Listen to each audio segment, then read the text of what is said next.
Hello guys, welcome to BTech Spark. In this video, I'll explain how to create MCP servers for the tools that you have. Let's say I do have a folder called MCP Servers. In this, I want to create all existing types of MCP servers like stdio server I want to create, and SSE server also I want to show you how to create, as well as I'm expecting to show you how to create Streamable HTTP server as well. And so for creating these servers, before, let's create some tools. These tools will expose using these three different types of MCP servers. So inside the tools, let me create a function. Let me create a module called adder.py. In this adder.py, I am expecting to provide a small function which is add, where this function will take AB as input and provide a result of adding of numbers as a output. So in real time, you do have multiple tools like this. These types of tools you need to expose through any one of these three MCP servers. So that you will learn, like how to host whatever the tools that you have through these MCP servers. So let's start with stdio. So in this video, I'll also show you how to check whether that hosted MCP server is correctly hosted and all the tools are working or not using an MCP inspector. Now, in order to host any tool, so those you can able to do that using fast MCP server. So where can you able to get this fast MCP server, sir? You can able to get it from mcp.server.fastmcp. You can able to import this fast MCP, and you can able to define your MCP here as fast MCP of. So you can provide any name for this. I'm providing a name as adder stdio server, like this. So version is optional. If you like, you can provide, otherwise you can leave it. So then how to make this tool, how to make this adder as a tool inside your created MCP. To make this adder as a tool inside your created MCP is @mcp.tool. So simply that annotation you can make use of, and you can define adder like add of in add numbers or some any name you can take, and inside that you can take the parameters of a comma b.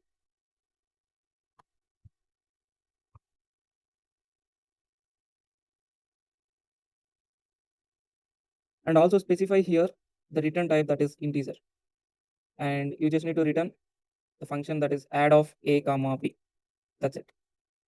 Also provide some doc string so that in further, if you use these MCP tools inside agents, then they can understood what this tool is by using this doc string, by reading this doc string. So in order to use this add function, first we need to import this, right?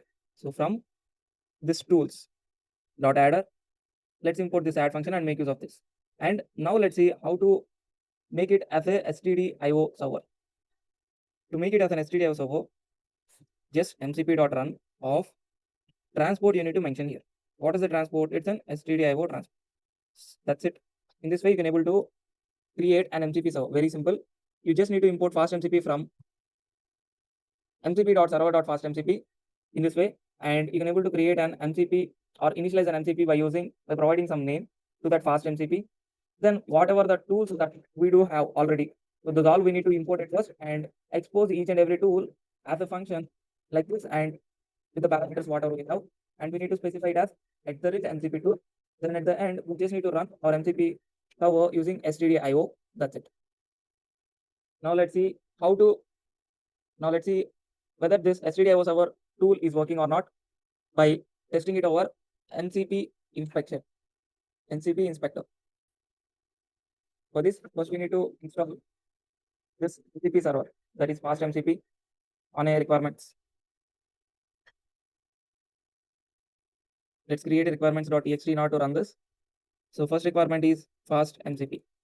So let's save it, and let's create a virtual environment for this in order to avoid disturbing other environments. -make VNV. Let's move into this MCP servers, and let's create here an virtual environment to install all the dependencies and run inside it. So our virtual environment is created. Now let's activate this. Yeah. So now let's install the requirements. So one of the requirement in order to run this are this fast MCP. So we are in the correct path. Yeah. So in the fast MCP servers, we have this.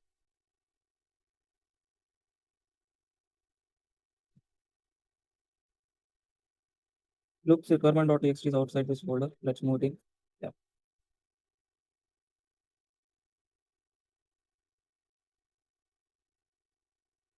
Let's see whether requirement. Yeah, now requirements.txt is also added here.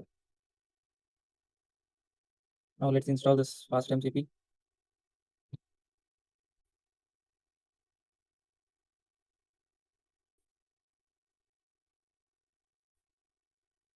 Now our dependency, one of our dependency, that is fast API, is installed.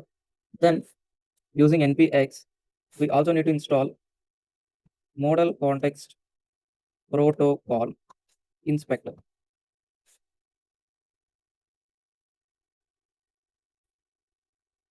So yeah, this is installed and started as well. So this is how an MCP provided interface will looks like.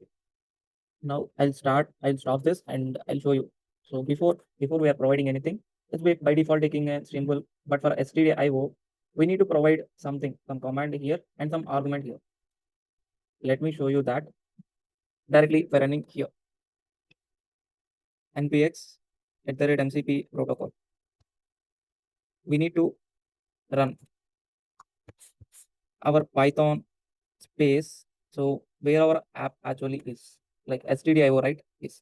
So I'm running this stdio server.py. I've already activated my virtual environment. Inside that, I'm running this MCP, like model context protocol inspector, and running my MCP stdio MCP server. Now let us see the difference. Previously, we do not have any command like Python space stdio server. Now let us see. So is there anything which will be like that? Now you can see here Python space stdio server.py. So that is the command for connecting to this stdio server. Let's click on this connect. Now you can see it is connected. In this, this is our tools. You can see whatever the tool that we added that is visible here. Let's click on it and let's make it, or let's use it. 2 minus 1. Let's see the result. So 2 minus 2, let's see the result.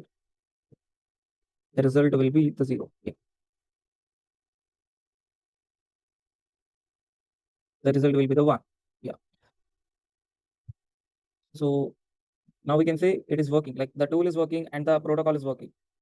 Whatever the tool that we created, that we can able to list and we can make able to use it. And so this is how we can able to check on top of std, on top of MCP inspector. Till now what we have seen is, we have seen how to create an stdio server and how to run it over, and how to check this MCP server is working or not over MCP inspector. In this MCP server, we have also added, so what are the tools that we do have. So in this simple, we can able to create one more server, that is SSE server. So this is also very similar to that, but here the transport will be changed to SSE. Other than stdio, we change the transport to SSE. And in order to host this, since SSE is a streaming server side event, so we can define like this. And in order to expose it, the previous one is nothing but stdio is nothing but local hosting. Like this, we directly running using Python space that server name. But now here the approach will be different. We will run this SSE or Streamable HTTP servers on different servers. So other than where we are using these. So during that time, we need to put these servers, or we need to expose these servers.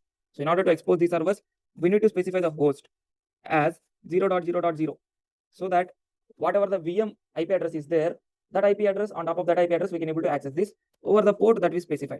The port I'm specifying it as of now, let's take 8001.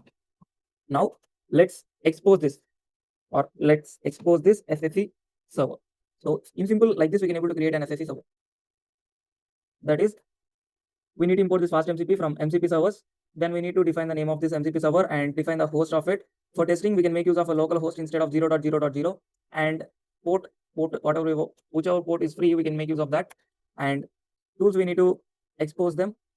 using this @MCP tool, and we need to run this MCP as a transport called SSE.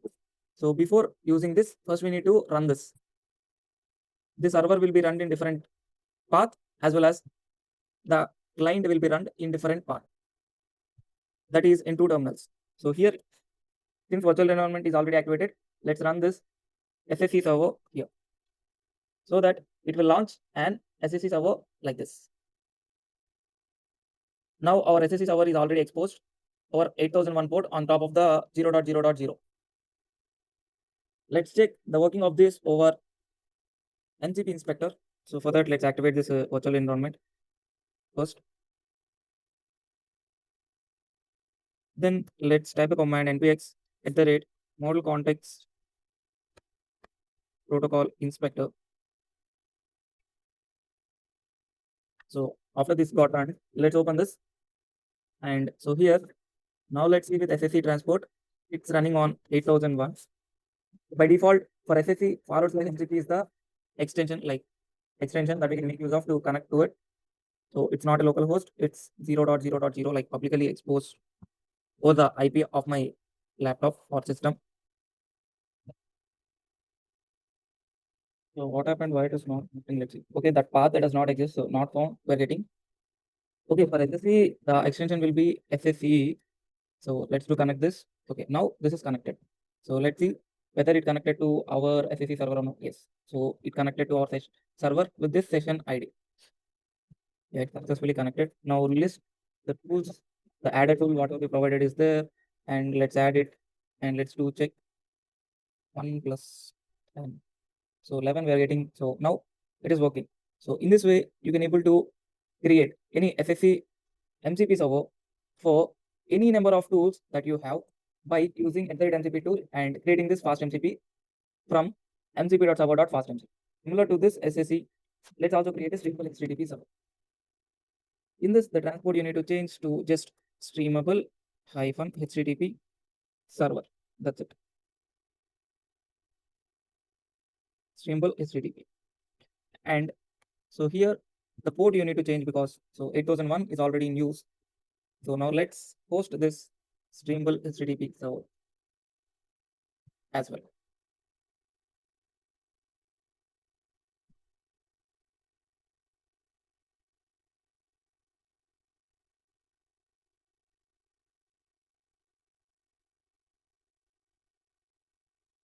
Now our streamable HTTP server is also running. So let's connect it over MCP Inspector and test whether it is working or not.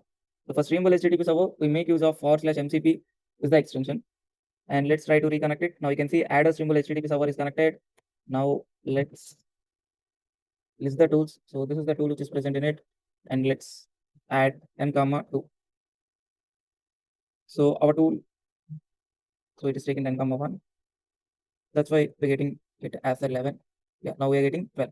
So this is how we can able to actually create 3 types of MCP servers, or based on our requirements in real time we need to create streamable HTTP server, because SSE server is going to be removed in future. That is what MCP server providers are specifying, or MCP protocol creators are specifying.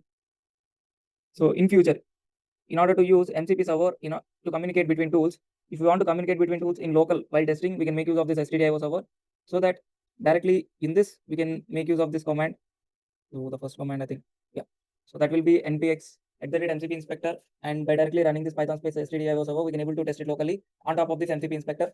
And for testing a streamable HTTP, that is, let's say, so after testing, what we do, we'll host those tools as a server. So that server is streamable HTTP server over some port, over some host, and over some port. So if we put this means 0.0.0 means the IP address will be the local machine's IP address. And using this, we can able to connect globally from anywhere, like using the VM IP address over this port, we can able to connect to our streamable HTTP MCP server, and we can able to access the tools at anywhere. Like in real time, we can make use of these MCP servers inside our agents to call these all tools, whatever we exposed. That is how we will make use of these in real time. So this is about how to expose whatever the tools that you have over 3 types of servers, that is stdio, SSE, and streamable HTTP, and test it over MCP Inspector, official MCP Inspector.